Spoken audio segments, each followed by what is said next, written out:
Hey everyone, my name is Ryan the Hedgehog. This is going to be a list of the Five Nights at Freddy's games from my least favorite to my favorite. And remember, this video is going to be all my opinion. I'll talk briefly on each game why I like or dislike it. So, starting with the worst, or at least the worst for me personally, and ending in the best. Anyways, let's get into it. Probably know what the bottom win is. It's Five Nights at Freddy's 2. No surprise there. So, yeah, I really don't like this one. Beating the max mode was such a pain. 1020 mode, it's not fun. It's just not fun at all. And it's it's so RNG based unless you know this really specific strategy that's really difficult to pull off and maybe call it a skill issue, but I just don't simply have the time to invest to try to get that strategy working right. And I'm sorry, but the rest of the game is just so it's also not that scary even if you think about it. Like only some of the characters are actually scary. Like that they could convincingly be creepy or anything like that. And the game is so poorly designed as well. You're basically forced to be on the puppet's camera the entire night. You're not incentivized to look at any of the other cameras, which is a real shame because if you look at some of the animatronics on those cameras, they actually look pretty cool. So I'll say that's one good thing the game has going for it is that some of the designs are actually really good. But unfortunately, the sorry gameplay makes it number 10 on this list. Going down to number 9, Security Breach Ruin, Ruin DLC. Now, yeah, it's better than FNAF 2. Honestly, I don't actually think it's bad. It's definitely more polished than the base game, and we'll get to that. But it's just so linear, so repetitive, and honestly, there's really not much to do. If you played it before, you know exactly what to expect. Going into it a second time won't be any different. There'll be no surprises. You just get the extra cameras for the other ending, and that's pretty much all you'll be doing. But anyways, would I call Security Breach Ruin bad? No, I wouldn't. I'd call it boring, and honestly, for me and for a lot of people, boring is worse than bad. So going up to number 8, Sister Location. Yeah, I don't fancy going back to this one much either. A lot of my criticisms for Ruin are the same here. Although I will say that the custom night, Sister Location does have a custom night going for it, and the custom night is pretty good. I've beaten all the presets except Golden Freddy above normal. But anyway, yeah, those are definitely good. And the base game itself is more linear and repetitive. Like on a repeat playthrough, you'll know exactly what to expect. It's more that than it is actually bad.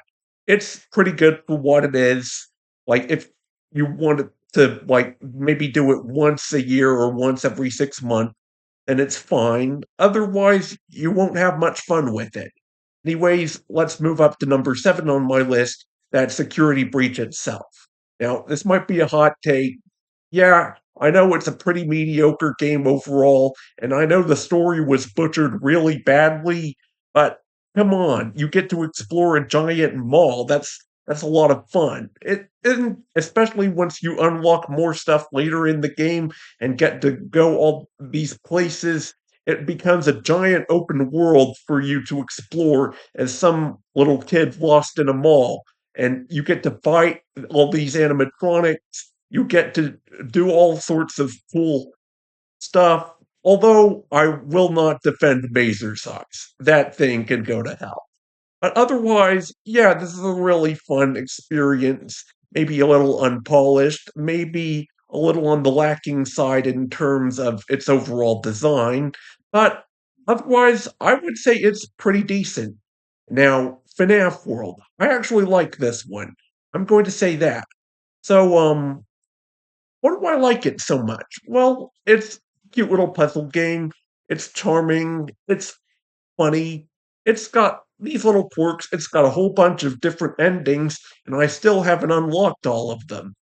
I will say that getting some of the characters is in the Halloween update is really difficult and probably not worth it, as I've managed to get all the other endings that you need the stronger characters for without Anim Dude or Chipper. But anyway, yeah, I would definitely call this a good game, and it's a shame that it was so hated when it came out. Maybe if Scott had worked on it a little more and it had a little more time in the oven to begin with, it could have been a lot more enjoyed by people. But I think the main thing that turned it off is that it's not really scary, and it's not really meant to be scary. It's meant to be just a fun little game, RPG thing, puzzle stuff for the fans to enjoy to tide them over for the next major release, which was Sister Location. Anyway, on to number 5, Pizzeria Simulator. I do like this one, mostly the daytime pizzeria managing segments where you get to manage your pizzeria. And I'm not so big a fan of the salvages. I usually skip those and go for the blacklisted ending instead. But otherwise, yeah, it's a really fun game because you get to choose your threat. You get to choose who's in the pizzeria with you. You get to customize a lot of how your nights will go in the main office, and you have a few strategies. Some of them are better than others, but anyways, overall, it's a pretty good game. I would recommend this one and FNAF World, and we'll get to Ultimate Custom Night later, especially since they're all free on PC. Anyways, number 4, Ultimate Custom Night. Yeah, I've gotten to 9,200 points. I don't think I'll ever make it to 10,600. But anyway, yeah, this is a good game. It's really not scary also, but it's a good bit of fun.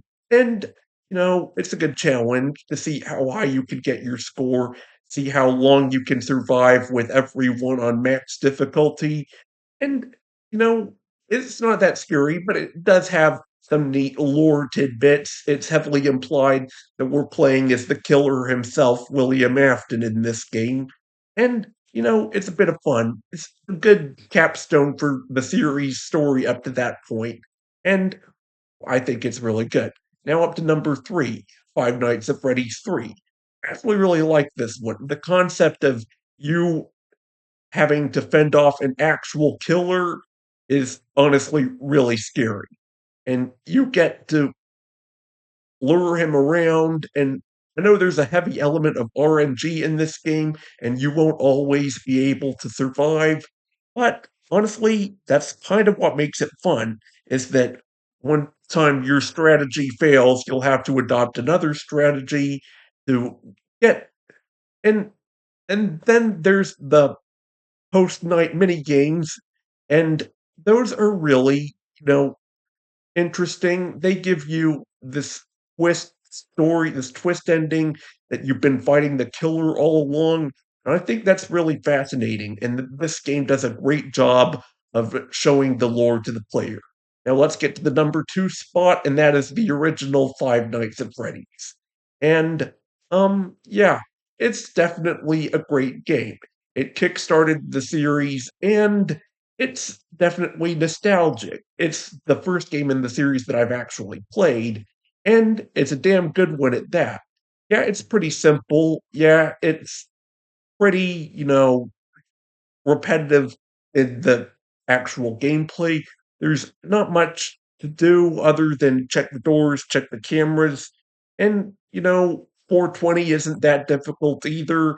But for what it is, it's definitely a good game and one of the best in the series. So that only leaves one of the games that I've actually played so far, and you know which one it is. It's Five Nights at Freddy's 4. I probably made it no secret that this is my favorite game in the series. Well, I did say at one point it was FNAF 3, but I do think Five Nights at Freddy's 4 is better, and it's just so much fun. Honestly, you get to listen for these scary sounds, and if you heard wrong, it could mean certain death. And honestly, the fact that there are all these cheats and challenges that go alongside the main experience that unlock a bunch of extra stars on the menu, this game is definitely one for the completionists out there. And I've actually gotten all the stars in this game, all the achievements, and honestly, it's pretty fun getting all this stuff done. It's definitely an interesting story to tell, and it's honestly kinda scary, especially when you first play it, like when I first played it, and I was a little scared by this game. But anyway, that's my Five Nights at Freddy's games, worst to best. And, I hope you enjoyed watching this. Hopefully, you agree with some of my, opinions, but if you don't, feel free to let me know what you would change in the comments below. Be civil. Remember, this is all just a fictional haunted bear series. Anyway, yeah, other than that, stay safe, stay awesome. I hope to see you later.